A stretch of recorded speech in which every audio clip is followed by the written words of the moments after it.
Welcome to the Hank Cisco Show, and we have with us today a special guest and a real good friend that I've met through a good friend of mine, Dr. Holton, when he was executive director of the Medical Society in Montgomery County, and later our guest here, Dr. Melissa Brown, took over as executive director of the Medical Society in Montgomery County. We have a lot to talk about, you know, in this day and age with the health care and a lot going on. I think there's some stuff here that we're going to dig into, and I'm sure that you're going to, after watching this show, you're going to be more knowledgeable of what's going on. So without further ado, I want to welcome you to the Cisco Show, and you'll be one of the Cisco kids. Thank you very much. I'm thrilled to be here. Tell me something about yourself. Well, Hank is absolutely right. I did meet him over a terrific lunch when we were meeting with the president. I actually was the president of the Medical Society while Jim was the executive director. That's right. That's right. I used to be a nurse. I grew up and went to college and graduated as a nurse, and then met this terrific guy and got married, had a couple children, and then I went back to medical school. 2 children. We had 2 then. I went back to medical school, Boy, and girl. we had a third. All girls, 3 All girls. girls. We even have 2 dogs that are girls, so there's only 1 guy in our family. And what's their name? Heather and Heidi and Katie are the okay. 3 kids. How about And but they're not so And little your anymore. husband? Get him a My plug. husband Gary, that's Oh, right. good, Great guy. And you started as a nurse. I started out as a nurse. That's You know, right. you remind me like a policeman. He starts out as a patrolman, and lieutenant and sergeant, and then next thing you know, he's the chief. Well, here you're an eye surgeon. You know, you're not the kind just look with the thing. You operate on people's eyes. That's right. Well, my dad was actually a surgeon, not an eye surgeon, but I grew up thinking that the girls should be nurses. Yeah. And it was a day or 2 ago, What unfortunately, hospital right did now. you work at? But I taught nursing when I came here at University of Pennsylvania before I went back to school. But once I got married, my husband said, you know, you're doing some great things. But he was a physician, and I finally figured out. Your husband? My husband's a physician. He's an eye surgeon, too. Actually, he takes care of the back of the eye. I'm an anterior segment surgeon. I take care of the front of the eye, and we tease and say we got the whole eye covered. I thought maybe he took the left eye and you took the right eye. No. He takes the back. I take the front. Okay. But I'm actually not doing that now. I was doing that up until a couple of years ago, and I now have been working in the last couple of years in medical economic research because healthcare has become a big problem. That is a big problem. It's a huge problem. You know, tell me, you know, what's the story about healthcare? Tell us something about it. What we can do? You know, I'm a senior citizen. You know. Yes. And I'm kind of concerned naturally. So, what's the story now? Well, let's jump before I get into that. I read in the paper where all the doctors are leaving Pennsylvania. What's the story on that? That's a big problem, and there are many physicians leaving. And the story on that really is we've got a situation in the city now, or in the state, where our malpractice insurance is going up and up and up. We have a lot of lawsuits that have over the last few years increased in the amounts of payouts, and the insurance companies no longer want to insure people in this state. And the amounts of money that it's costing physicians to stay in practice is becoming prohibitive. Yeah. So we have a lot of physicians. Just 2 weeks ago, I tried to get an appointment with an orthopedic surgeon for my daughter who had hurt herself playing lacrosse, and even I couldn't get an appointment. Because of? One was very, very busy. The other had left town in this group that I was in. He left 2 years ago. And the other person was in surgery and just was very busy. So it's a problem with doctors leaving. And the reason it's a critical problem right now, not only will it decrease in our access to our doctors, but if enough doctors leave, our trauma centers are closing and will close. Now, as I understand it, even a large segment of physicians are losing their insurance this July. So we're going to have another problem again where there's going to be a large round of people that are having to close. And it's a problem because then we don't get our health care. All right. Well, you know what I like about you, that you're a fighter, okay? And you know, my background, I'm a former amateur professional fighter. But the fact that not only are you a doctor that help people operate and all, but you got yourself involved in politics in order to be able to change some of the laws to help the people. So it's more, just like the old story, if you want to swim, you got to get in the water, and you are in the water. Right. And that's, in the old story, like I always use one line, if you want to walk on water, you got to know where the rocks are. So you are definitely, you're doing the right things. If you see something that needs correction, and you say, well, you want to do something about it. And I think that's very important. And but that is a serious thing now. Hank, it's really actually pretty personal in terms of why I do get involved. My husband has actually already was ill, is better now. He had a kidney transplant. And one of my daughters may well need one. Wow. So years ago, I learned that I know from my family standpoint, I want a very good health care in years to come. In 20 years, I want that daughter to be able to get the kind of health care that my husband was able to receive now. And we do have some significant problems. So knowing that I have a personal investment, I want to make sure that our children are able to get the health care they want, I have become involved. Right. And you're absolutely right. And I think it's critical as a physician, just sort of going and taking care of patients in the office is terrific, but it doesn't get us where we want to go. And it's really people who take the time and the effort to change Right. healthcare. You have to have that enthusiasm, that desire. I have to get back to the story of Newt Rockne. When they asked him, "You're a great football coach. What do you look for in a football player? A strong guy, a guy that can pass, a smart guy. He said, what are you looking for?" He said, "I'm looking for someone that has a desire to play." And you have the desire Right. and the enthusiasm.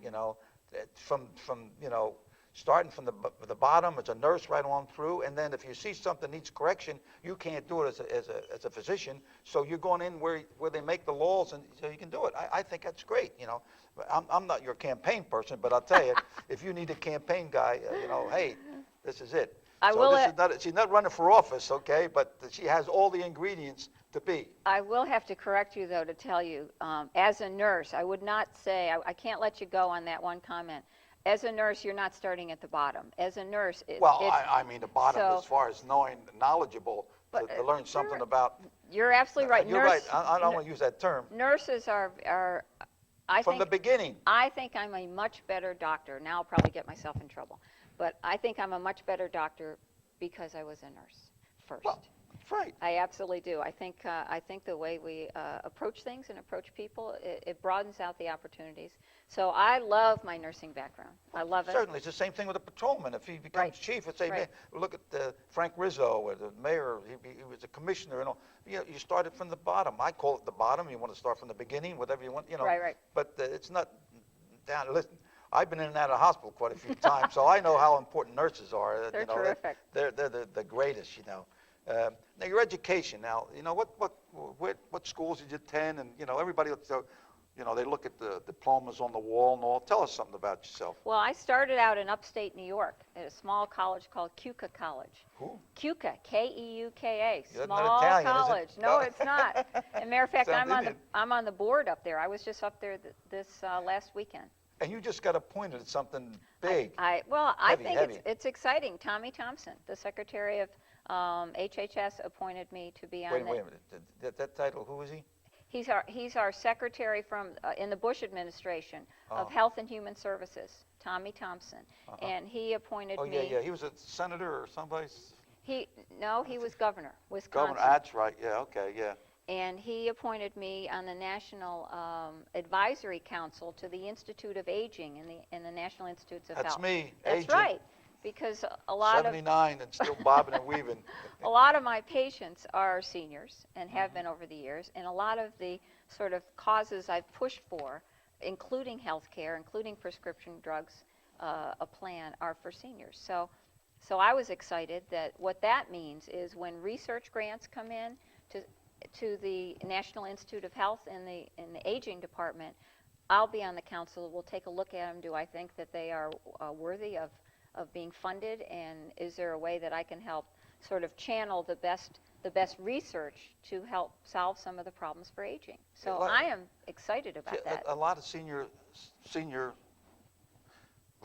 voters, whatever you want to call it, they feel that they're, nobody's representing them, but now, with somebody like you that's helping, I think that is great, Well, what do you meet, how often you meet, or what? I think we're going to probably be meeting 2 or 3 times a year, but my guess is they will ship stuff to me in addition. Keep you abreast of what's. To take a look at it and work our way through. But I am excited about it because, the things, certainly healthcare is a huge issue for seniors. It's turning out to be an issue for a lot of people. Certainly Right. when I was talking to a number of people, even just a year ago, businesses and businessmen and women, we found out that healthcare was an issue even within the business community because of the cost of it. But certainly for seniors, you can't go too far without hearing that prescription drugs is a problem in terms of affording them for seniors. And I would say actually for many people, not just seniors. But retirement, health, being able to take care of ourselves as seniors in the long haul as we get older, if you get sick, is a costly venture, and there's a lot of people that don't have the kinds of insurances they need to make it feel comfortable with it. In other words, even though you're an eye doctor, but you're looking out for the whole body as far as the senior citizens, right? Is that, Yes. do I have that right?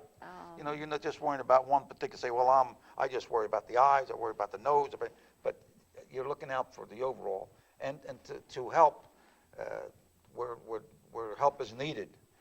Like, I think, are we doing anything to stop the doctors from leaving the state, or what is something being done? If you were president or you were governor, okay, what would you do? I always say, boy, if I was a cop, I'd do this, I'd do that. What do you think? Is that hitting you too hard of a question? No, how much time do we No, have? we rehearsed this for 6 months, So. There's a lot of things. The question is, I'd like to be governor and president. So if I were governor, certainly one of the quick things I would do is change and help out with some legislation that would help our healthcare system stay strong. And that would probably be a cap on some of the legal awards that are, in my mind, excessive, but still make sure that our residents in the state have the ability to get economical Right. And get back any kind of damage if there was something that was termed malpractice. Certainly, in my book, physicians and healthcare workers are human, so there are errors that happen, some of which are ones that may well be in the rank of malpractice, and if that's the case, they need to be taken care of.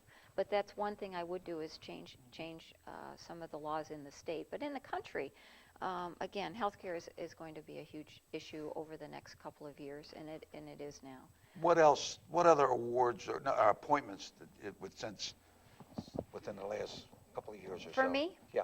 I haven't had too many. I haven't had an appointment. I've been lucky enough to have some awards. I have been named distinguished alumni up at that upstate New York college, and I've gotten an alumni and actually a achievement award from the American Academy of Ophthalmology. I'm a member of that. That's a national organization for ophthalmologists, and people who are given those awards have done research and have been able to present it at the national meetings. So I've done that, and if you do enough of that, they get to give you an award. So I was pleased to get that. I see advertisement where there's a special operation now. They use a laser that you won't have to wear glasses. That's now, right. What's the story on that? Well, it depends on who you ask. If you're asking my husband, who is the retina surgeon, he's the one that really puts together eyes that are messes, and he tries to get them back into shape so that people can see somewhat. Now, he's the one guy that's going to tell you he's never going to touch your eyes if all you really have is a problem with glasses and can see 20/20 without it. So you can't ask him that question. But I'm the anterior segment person, and what I would say, and I'm very conservative, the operations now are getting very good, and they're getting better and better, and our technology is changing very, very quickly. So I do have one of my 3 daughters wears glasses. And my guess is over the next few years, she probably will have this surgery that will make it so she doesn't have to wear glasses. Hasn't had it yet, because I'm one of the ones on the conservative end of the spectrum. I see that the technology is changing quickly, so that, I don't know, 3-4% of people that have trouble and have worse vision from it, that wouldn't be acceptable to me yet. But I'm not the one that has it. There are a number of people out there, if they accept that percent risk of having trouble, they've done very well. So there's a lot of people who need to get out of glasses, who can't tolerate them, need it for their job, that have had this surgery. It is good surgery. It gets better every second. So even in a year or two from now, those risks will be down. And my guess is my daughter will probably have it. When we come into the studio, Gladys, who's the secretary here in the studio, she asked you the question, when we're a doctor, you go over there, somebody has a question, and she mentioned something about she has cataracts, but they're not ripe yet. Well, I hear so many people say that. You have to, what is it, like an apple has to get ripe or so? What's the scoop on that? That's the term. There's so many people are going to have problem with cataracts. They don't know if they have cataracts or not. I know that it gets foggy, and just like putting soap on the glass and you're looking through that, gives you an indication that you have a cataract. So what advice did you give Gladys, the secretary here at the studio? There are really 2 or 3 things that are important for seniors in eye care. One, listen now, all your goombas over here, listen what's going on here. We're giving you this little free advice here. Well, I'll send you a bill. Number 1 is cataracts. We all get cataracts over our lifetime. And a cataract, what that means is the lens, the center of your eye, the lens that you see through, it usually, when you're young, is clear. It's clear like this water. You can see right through it. And I get to say, instead of we age, your eyes age. That's what I say as an eye doctor. It gets a little cloudy. And over time, it gets cloudier and cloudier. When the term is it's not ripe yet, what it means is, in the opinion of that ophthalmologist, looking at Gladys's vision, her vision still is so good that it's not worth the risk to take out that cloudiness yet. Has to get more and have her vision get worse to be worth the risk of that surgery. So when cataracts, quote, get ripe, what it means is it's finally, they've turned enough in color, in clarity, and lack of clarity, that it's worth that risk to go ahead and have surgery out. And people can have a little bit of cataract for years and years and years. She was all upset because I think she was thinking, oh my gosh, does that mean in a year or 6 months or 2 years I'm going to have surgery? No, not necessarily. It could go years. That's right. So all he's really doing is saying, hey, you know what? Your eyes aren't 20 years old yet now, and you're going to have something done. That's great. The other problem, and cataract surgery is great. I mean, we have now Yeah, lenses. You don't have to wear those big, thick glasses anymore. So it's nothing to be afraid of. It is real true surgery, though. It isn't magic. And people, I think, go into it thinking, oh, my gosh, it's a piece of cake.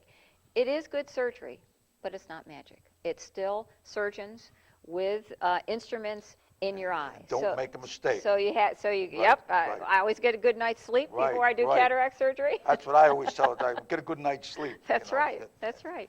One of the other problems of our seniors is age-related macular degeneration. Whoa. And come on now. Macular degeneration is the #1 cause of legal blindness in this country. And it happens to people who are, as we say, age-related. They used to call it senile macular degeneration. But it's a disease mainly of seniors. And it's the center part of your vision, people's vision, that deteriorates. And we have a lot of people with it. #1 cause of legal blindness in this country. And is there any prevention or anything to be aware of? There is nothing you can do. You can wear. We now believe that there may be some vitamins, and so certainly as you talk to your eye doctor, there are some vitamins that they believe that would minimize it if you are at risk for having it. And you can tell by going to the eye doctor and having them look in the back of your eyes. They'll dilate your eyes up. But macular degeneration is a big problem. There is laser that can be done for it. Laser is an advanced everybody thinks laser. They don't use laser to take cataracts out, right? They do not now. They No, may that's eventually. a lot. Everybody says, "Oh, you're gonna get laser." You know, it's not. But I'll tell you what you're talking about. Once people have cataract surgery, the lens of the eye is taken out, and usually a new lens is put in. But that's one that's either an acrylic lens or sort of a plastic type lens. Mm-hmm. So in the surgery itself, we try to keep a back film where the new lens fits in. Sometimes that back film clouds up, and people call that a secondary cataract. It's not really, because the lens itself has been gone. That you can open up with a laser. So people who have had cataract surgery, months, 2 months, 6 months later, sometimes have to go back for a laser. A laser, though, is a type of treatment that you can treat different parts of the eye. We use laser to change the cornea of the eye when we do the refractive surgery, so you don't have to use glasses anymore. We use laser to take care of that, quote, secondary cataract or that film. And we use laser for treating retina problems. So you can use it depending on what kind of laser you use and how you use it. You treat different layers in the eye. You know, I think a lot of seniors are afraid of the operation, but it's really not that. You know, you can be out. The operation doesn't exist no more. It stands about 20 minutes. Oh, at the most. it's so much better than it used to be. Years and years ago, you'd have to stay in the hospital with sandbags, and you wouldn't be able to move. In the darkness or so. Right. Now, I remember that. Now My dad. Now it's, half-hour procedure. I know there's some surgeons that say they can do it in a lot less. I usually take my time. Yeah. I don't feel a need to rush right through it. I got more time than money. That's so right. I spend my time. So Take your time. it's a half-hour operation. Right, yeah. And again, but recall when we say that it usually doesn't take all that long. But we like to take our time. We like to make sure we've got the right measurements. We like to make sure the right lens goes in there, and we like to make sure that film stays intact. So it's real surgery again. It's not magic. Can't wave your hand and say, it's all fixed. But it is good surgery. Complications are low. If you get complications in it, many times you can then fix that. So it's something that people should not be afraid of. Even when they get quite old. Many people in their 90s can have it, because there's a lot of people that by the time they get to be 90, they're not out jogging around anymore. What they like to do is read. Read and watch TV. Right. So the opportunity to have surgery to allow us through many, many years of life to be able to read and watch TV, it's a good thing. It's a great thing. Let me just throw you a bouquet. When you were running for Congress, and you addressed a lot of different organizations, nobody knew who you come in. And I remember you went to the Montgomery County Fraternal Order of Police. You spoke there. And just this morning, as I was waiting for you to come to the studio, Corporal Faggio, West Norton Police, was downstairs, and I told him, I said, Dr. Melissa Brown's going to be here. He says, who? And I said, she's, oh yeah, she came to the FOP, and she was very impressive, And I said, well, yeah. I said, once you get to know her, I said, you'd be surprised. I said, and also, I belong to Italian Heritage, and you came and addressed there. And I remember, even though you were a newcomer, you left an impression, that everybody kind of liked you. So not only that you're successful in your profession as a doctor, but also, what you're trying to do to help people on both sides of the arena, I guess you would call it, and I got to applaud you for that. I just thought I'd throw that in there and let you know that a lot of people say, well, I speak here, and they never hear about it. Well, I'm telling you. Thank you. You were heard. I really enjoyed talking to the FOP. That's a group. Fraternal Order of Police. The Fraternal Order of Police. I wake up every morning and talk to my kids who are not at home anymore. The one that is at home, I send her off in this area with a feeling of confidence that they will be safe. I'll tell you what changed my life is the day that Senator Heinz's helicopter fell out of the sky onto that schoolyard. That changed my life. My children now know they never leave the house without getting a kiss from me. But the You hear that? You hear that, There's Okay. and they know it. Yeah. One of them might try to get out, but Right. she knows she's got to come back. She gets a kiss from mom, and now they pretty much understand it.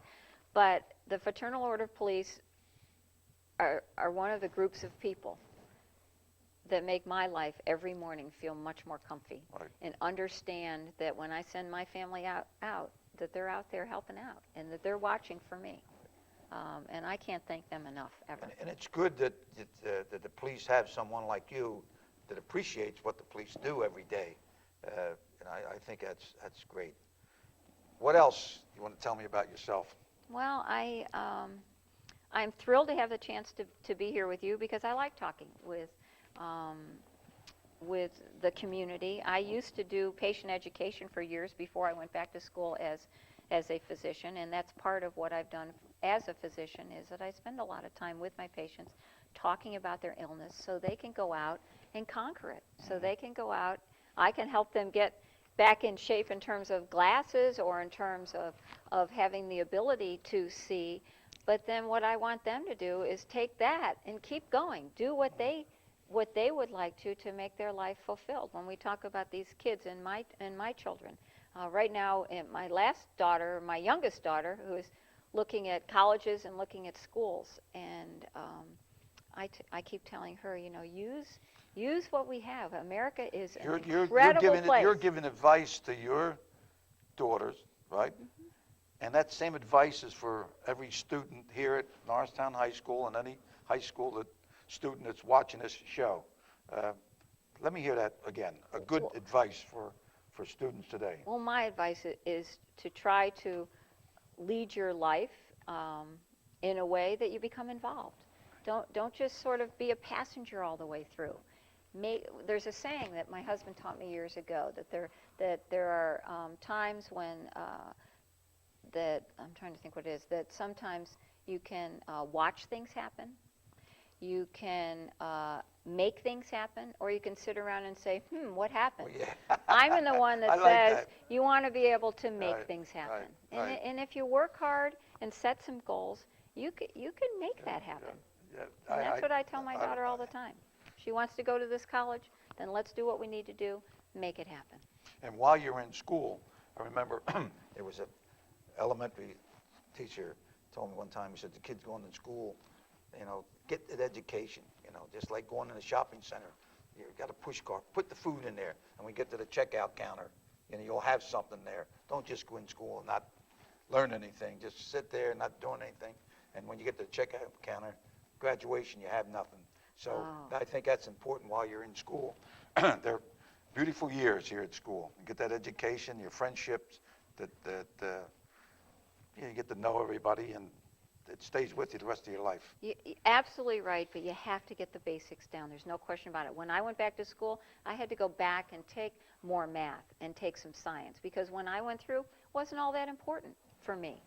And my family didn't think it was all that important at that time. Now things are a little different. I mean, you have to get that basic, good understanding of language, certainly of the sciences and of the math, because what it does is open up opportunities down the road, and you never know quite what. Look at me. I mean, I keep saying, what do I want to do when I grow up? Well, most people now know me in this area, know what I would like to do, and that really would be to make a difference in our healthcare arena, and I will work You're hard like a to do fighter. it. You're in there bobbing and weaving, and you see an opening, pow, you hit. I'm getting good at bobbing and weaving. You're right. You And, told me that, and I've never well, forgotten it. Well, I'll tell you, I think it's great.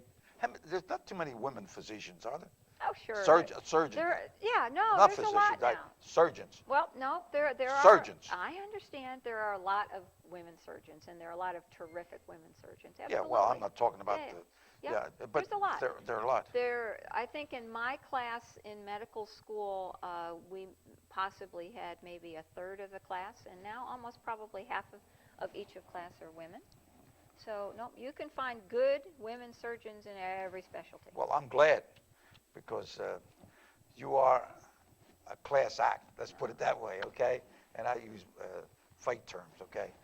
But it's been a pleasure. Thank you. I learned a lot, and I'm sure that the audience here that be viewing this will know a little bit more after sitting there for, a half hour we're on here. And I'm and it's been a pleasure, let me tell you. And I wish you all the luck, your family, and and if you're going to run for something, just let me know. Thank you very, very Okay, much. thank you very It's a much. pleasure. And God bless you.